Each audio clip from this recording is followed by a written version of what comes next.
This is my word for you, don't miss it today. Before you do anything else. Before your thumb moves to carry you somewhere else. I am asking you to stay. Just for a moment. Just long enough to breathe. You almost kept going. You almost let this slip by like 1,000 other things that pass across your screen and disappear, but something made you pause. Something inside you went quiet for just a second, and here you are. My child, I want you to consider a possibility you may have already dismissed. You may tell yourself this was random, that your finger simply stopped here by chance, that out of all the noise of this world you happened to land on these words by accident. But I did not bring you here by accident. Of all the moments, in all the hours of all your days, you arrived at this one, and I have something to say to you that your heart has been aching to hear for a very long time. So do not scroll. Do not turn away. This message found you because you needed it, and you needed it today. I know what this season has cost you. I know the weight you carry that you have never been able to put into words, the kind of heaviness that does not show on your face, the kind you hide behind a smile so that no one will worry, so that no one will ask. I see the version of you that the world sees, the one who keeps showing up, who keeps holding things together, who keeps saying you are fine, and I see the other one too, the one who lies awake when the house has gone silent, the one who stares at the ceiling and wonders how much longer you can keep going like this.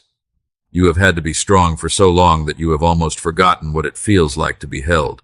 You have carried other people through their storms while quietly drowning in your own. You have answered everyone's needs and swallowed your own tears so they would not become anyone else's burden. And somewhere along the way you began to believe a quiet, terrible lie. The lie that no one truly sees you. The lie that you are alone in this. My child, hear me. You are not alone in this. You have never been alone in this. Not for one single moment.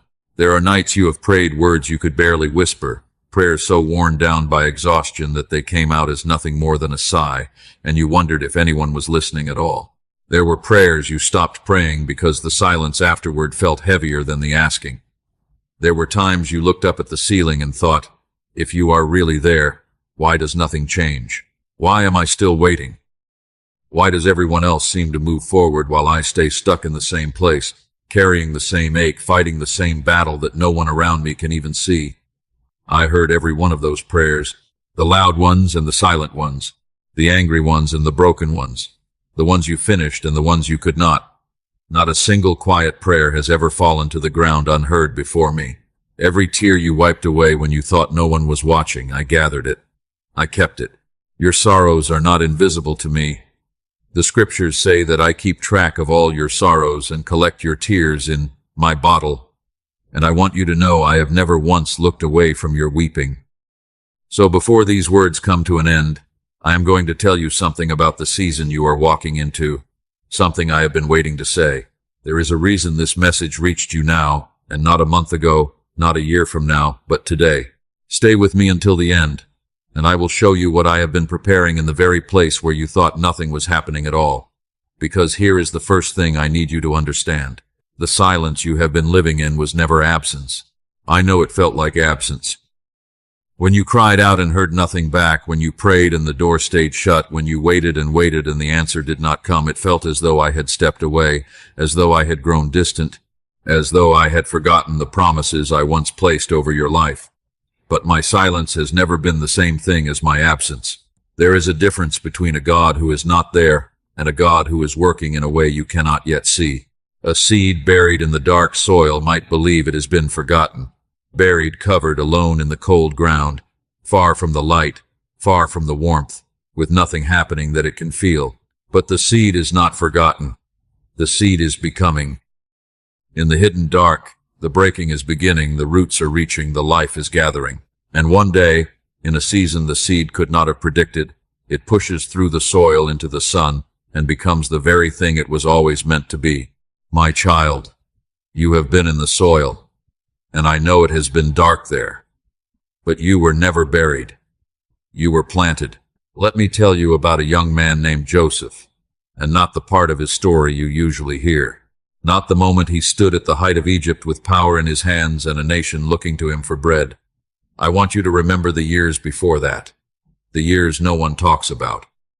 He had been given a dream, a glimpse of something glorious, and then everything in his life seemed to move in the opposite direction. His own brothers turned on him. He was sold. He was carried to a foreign land.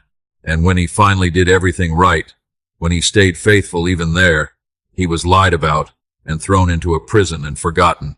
Forgotten. Do you know what it is to be forgotten? To do the right thing and still end up in the dark? To keep your integrity and still feel the door slam shut? There were nights in that prison when I am certain Joseph wondered if the dream had ever been real, or if he had imagined the whole thing, if I had spoken to him at all, or if he had simply wanted to believe something good was coming. But here is what Joseph could not see in the dark. The prison was not the burial of his dream. The prison was the preparation for it. Every lonely day was shaping a humility that power would later require. Every injustice was teaching him a mercy he would one day need to extend to the very brothers who betrayed him. I was not punishing him in that cell. I was refining him in it. And then, at the appointed time, not a moment too early and not a moment too late, a door opened that no man could shut. The forgotten prisoner stood before the most powerful ruler on earth, and the dream that had been buried for so long rose into the daylight, exactly as I had promised. My beloved child, your delay is not your denial. I need you to hear that, and let it sink down into the deepest part of you. The fact that the answer has not come does not mean the answer is no. The fact that you are still waiting does not mean you have been refused. Some of the longest waits in my word came right before the greatest deliverances. I am not slow. I am precise. I am not absent. I am at work in the room you cannot see into yet. And while you wait, I am doing something within you that comfort could never accomplish. There is a depth being formed in you right now, a strength that only the hard seasons can build. Ease has never made anyone deep. Tears, somehow, do. The scripture promises that after you have suffered a little while, the God of all grace will himself restore you and make you strong, firm, and steadfast. Read that again. Not your effort will restore you. I will. I myself. With my own hands I am putting you back together stronger than the version of you that first broke. So, let me speak to the question that has been quietly tormenting you. The question of why. Why the closed doors? Why the long road? Why the prayer that seemed to go unanswered while you watched it answered so easily for others? My child, some of those doors I closed myself. I closed them not to wound you, but to protect you. You wept over doors I shut because you could only see what you were losing. You could not see what was on the other side, the thing that would have cost you far more than the disappointment ever did. You prayed so earnestly for that relationship to be restored, for that opportunity to open, for that path to stay clear, and when it closed you felt as though I had ignored you, but I was answering you. I was answering with a no that was actually a rescue. There are places that were never part of your destiny, and in my love I would not let you settle there. And some of those delays were never punishments. They were timing. A wise gardener does not force a flower to bloom in the middle of winter. He knows that the season of planting is not the season of harvest, that the season of waiting is just as sacred as the season of reaping. If I have kept you in a slow and quiet season, it is not because I have abandoned you. It is because roots grow downward before a tree ever grows upward. I have been deepening you. I have been anchoring you, and what is anchored deeply cannot be uprooted easily. I know you wanted to understand all of it. You wanted the map. You wanted to see the whole road before you took the next step. But faith was never the absence of questions. Faith is walking when you cannot yet see, trusting the one who can. Trust in me with all your heart, and do not lean only on your own understanding. You only see a fragment, my child. You see today, and the wound of today, and the fear of tomorrow. I see the whole journey. I see how this chapter connects to a chapter you have not lived yet, and I am telling you, it connects to something good. Now I want to speak directly to the lie that has done you the most harm. The lie that says because you are still struggling, you must be doing something wrong. The lie that says the darkness in your life is proof that you have been overlooked, or that there is something broken in you that disqualifies you from the good things you long for. Hear me carefully. The darkness did not find you because you are worthless. It found you because you are carrying something precious. A lamp is only noticed when the room goes dark. A small light in the night draws every eye not because the light is weak, but because the light is needed. The enemy of your soul does not waste his fury on empty vessels. The pressure that has come against your life is, in a strange way, a kind of evidence. You are carrying a light worth opposing. You are carrying a purpose worth fighting for. I did not create you to live in fear. I did not knit you together in your mother's womb so that you could spend your years apologizing for existing, shrinking yourself smaller, bracing for the next disappointment. I did not give you a spirit of fear, but of power and of love and of a sound mind. That trembling, anxious voice that whispers worst-case stories to you in the dark is not my voice, and it is not your true identity. You were created to walk in light. You were created to carry peace into rooms that have forgotten what peace feels like. You were created to be a gentle voice in a harsh world, a steady presence in the middle of someone else's storm. Do not let temporary disappointment make you forget who you have always been. Remember the shepherd boy. Before David ever stood before a giant, he was the youngest in his family, the one left in the fields with the sheep, the one nobody thought to call when it was time to choose someone great. When the giant taunted an entire army and grown men trembled, it was the overlooked boy who stepped forward, not because he was the strongest, not because he had the finest weapons. He went out with a sling and a few smooth stones and a heart that trusted me more than it feared the giant. And the thing that everyone said was impossible fell that day. My child, what will carry you through your battle is not the size of your own strength. It is the knowledge of whose hand is holding yours in the middle of the fight. You have been measuring yourself by what you lack. I am asking you to measure yourself by who walks beside you. I know there were moments you came so close to giving up. I was there for those too. There were days you reached what you were sure was your absolute limit, and somehow, inexplicably, you got up anyway. You found a strength you did not know you had. A small spark of hope returned to you out of nowhere. A peace settled over you that the circumstances did not justify. You called it luck. You called it your own resilience. My child, that was me. That was my hand catching you before you fell. That was me carrying you through the part of the road where your own legs gave out. Think of the disciple who stepped out of the boat onto the water in the middle of the storm. As long as his eyes stayed on me, he did what should have been impossible. He walked on the very thing that should have swallowed him. But then, he looked at the wind. He looked at the waves and the size of the storm and the impossibility of his situation, and the moment his focus left me, he began to sink. And do you know what I did? I did not lecture him. I did not let him go under to teach him a lesson. The very moment he cried out, I reached out my hand and caught him. I have done that for you more times than you know. Every time the wind got too loud and your faith grew small and you started to go under, I caught you. I am not ashamed of your weakness. I am not disappointed by your cry for help. I hear your cry the way a father hears his child reaching for him in the dark, and it moves me to come close, not to step away. So here is what I want you to do with the storm you are still standing in. Stop calling it an ending. I am using it as an invitation. The trial is not a wall sealing you in. It is a doorway calling you deeper. Every hard season, if you let me, will become a small altar where you lay down your fear and pick up courage instead. Every turn in the road you did not choose can become the place where you discover another facet of how faithfully I love you. And no mountain in front of you, however high it looks from where you are standing, will ever rise higher than the grace that is holding you up. A young bird does not learn to fly by staying safe in the nest. It learns to fly the moment it is lifted into the open air, where the very wind that frightens it becomes the force that carries it. My child, the thing that makes you tremble today may be the exact thing that teaches you to soar tomorrow. Those who put their hope in me will renew their strength. They will rise up on wings like eagles. They will run and not grow weary. They will walk and not faint. The wind was never sent to break your wings. It was sent to show you they were made for a sky far bigger than you ever imagined. And now I want to speak to the tiredness. The deep, bone-level tiredness that no amount of sleep seems to touch. The weariness of having to figure everything out, hold everything up, and never let anyone see you fall apart. I am not asking you to be stronger. I am asking you to come and rest. Come to me, all of you who are weary and heavy with burdens, and I will give you rest. Did you hear the invitation? It was not, prove yourself to me. It was not, earn your way back into my favor. It was, come, just as you are, exhausted as you are, doubting as you are, and rest.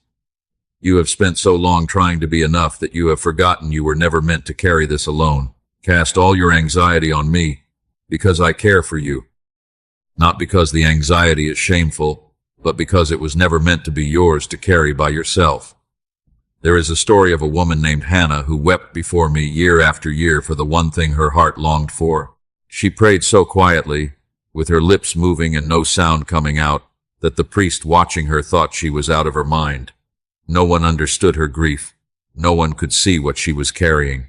But I saw the silent prayer that no one else could hear, and in my time, not a moment too soon and not a moment too late, I answered her. The thing she wept for in the dark became the joy she sang about in the light. My child, your silent prayers are not invisible to me. The ones you can barely speak. The ones you have prayed so many times you have stopped expecting an answer. I see them all. And I am not the kind of God who forgets. Let me tell you about another delay. One that looked like a tragedy before it became a miracle. There was a family I loved deeply, and one of them fell gravely ill. They sent for me, certain that if I came quickly all would be well, and I did not come quickly. I waited. I let what they feared most actually happen. By the time I arrived, the one they loved was already gone, already buried, already 4 days in the grave. And the grief in that house was thick with the question every grieving heart asks. Where were you? If you had been here, this would not have happened. But I had not delayed because I did not care. I delayed because I was going to do something far greater than what they had asked for. They wanted me to heal a sickness. I came to defeat death itself, and in front of all of them I called the one they had buried back out of the tomb, alive, and the very delay they had cursed became the stage for the greatest miracle they had ever seen. My beloved child, sometimes what feels like my absence is actually my preparation for a greater glory than the one you were praying for. You asked me for a small mercy. There are times I am preparing a resurrection. Do not bury your hope while I am still walking toward your situation.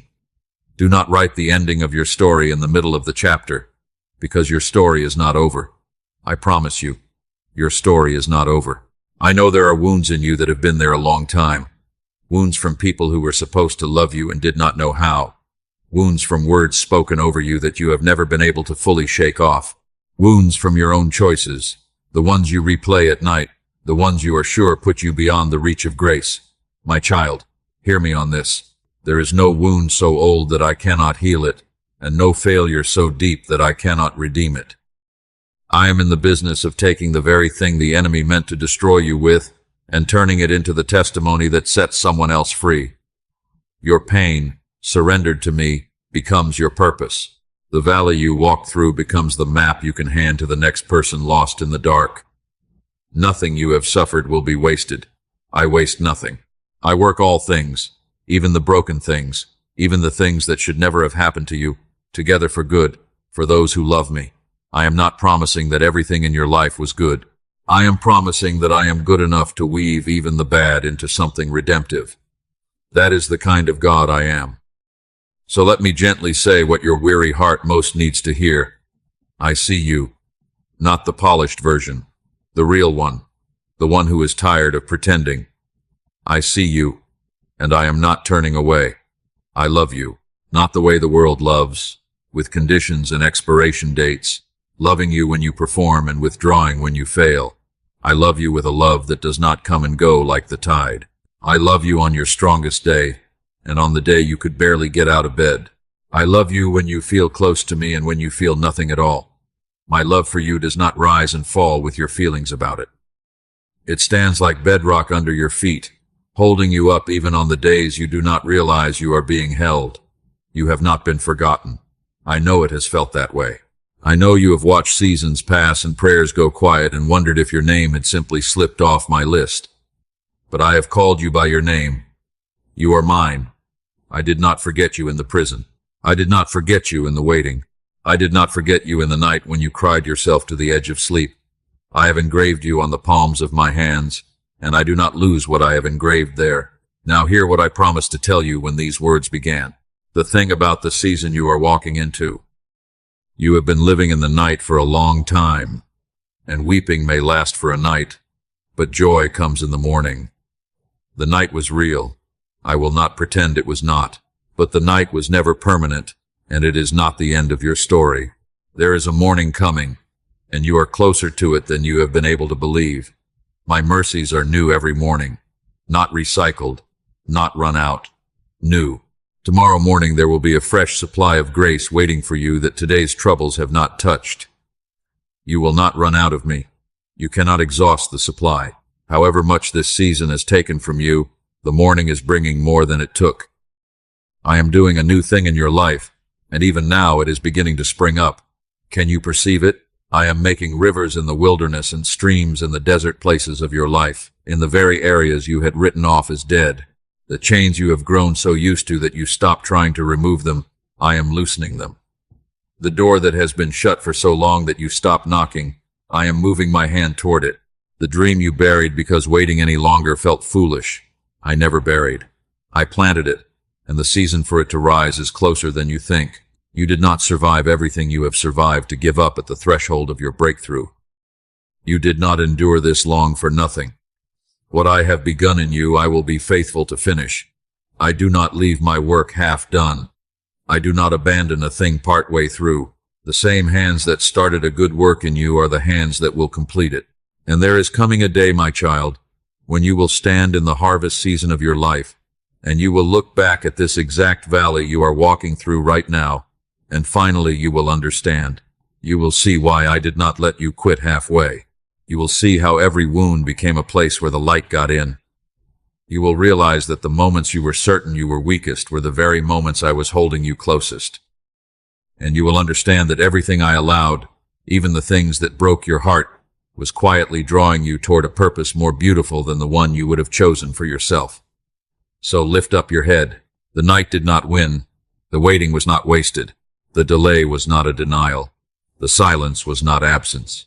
And you, my beloved child, are not finished, not forgotten, and not alone. Let this truth go down deep and stay there. You are not lost in this enormous world. You belong to me. My hands are still holding you, and there is no storm strong enough, no failure dark enough, no waiting long enough to pull you out of my everlasting love. Nothing in all creation can separate you from it. Nothing. Not your worst day, not your deepest fear, not your longest night. You are held. Be still now, for just a moment, and know that I am God. Let your shoulders come down. Let the breath you have been holding go. You do not have to fix everything tonight. You do not have to understand the whole road. You only need my light for the next step, and a heart soft enough to follow where I lead. I will not lead you wrong. I have gone ahead of you to prepare the way. I walk beside you to give you strength, and I stand behind you, guarding you from dangers you cannot even see. The peace I am offering you now is not the world's kind of peace, the kind that lasts only as long as the circumstances cooperate and vanishes the moment trouble returns. My peace I give to you, and it is not as the world gives. It is a peace that holds in the storm, that shines through the rain, that stays gentle without ever being weak. It does not depend on whether the sea is calm. It comes from knowing that the one holding the helm of your life will never take his hands off the wheel. So receive it now. Let it cover your anxious mind like morning light spreading slowly across a field still wet with dew. Let it reach the corners of your heart that have been tense for so long you forgot they could rest. I am renewing your soul as you sit here. I am placing within you a steadfastness that the next storm will not be able to steal. You will not always feel this calm, I know. But you will remember, on the hard days that are still to come, that you heard my voice on this day and it told you the truth. You are loved, you are seen, you are held, and your story is not over. My beloved child, before you go back out into the noise of your life, I want to leave you with this, and I want you to carry it like a stone in your pocket, something solid you can reach for when the doubt comes back. I am making everything new. The old season is passing, and a new one is breaking like dawn over the edge of a long, dark night. You did not stumble onto this message by accident, and you did not hear these words by chance. I called you here today because I wanted you to know, on this exact day, that you have not been overlooked by heaven. You are remembered, you are wanted, you are loved, beyond what you can measure. If these words found their way into the place where you have been hurting, if you felt even for a moment that they were meant for you, then let your faith answer back. Simply type the word Amen beneath this message, not as a formality, but as a quiet agreement between your heart and mine. A way of saying, I receive this. I believe you are still writing my story. Heaven hears even that small word. And if you know someone walking through their own long night, someone who is tired of being strong, someone who needs to be reminded they are not alone, share this with them. You may be the hand I used to reach them at the exact moment they were about to give up. The same way this message found you, let it find them. If you want to keep hearing my voice in this way, day after day, in the seasons when you need it most, stay close. Walk with this and do not wander far, so that the next word I have for you finds you ready to receive it. And below, in your own words, you may write a short confession of faith, a single line declaring what you are choosing to believe even before you can see it. Speak it out, because there is power in a soul that decides to hope again. Now go in peace, my beloved child. Lift up your head and walk forward into the new thing. I am with you in every step, not only at the end of the road, but inside the journey itself, with hands outstretched and a heart overflowing with a love that will never, ever let you go. You are not forgotten. You are not alone. Your story is not over, and I am with you. Always.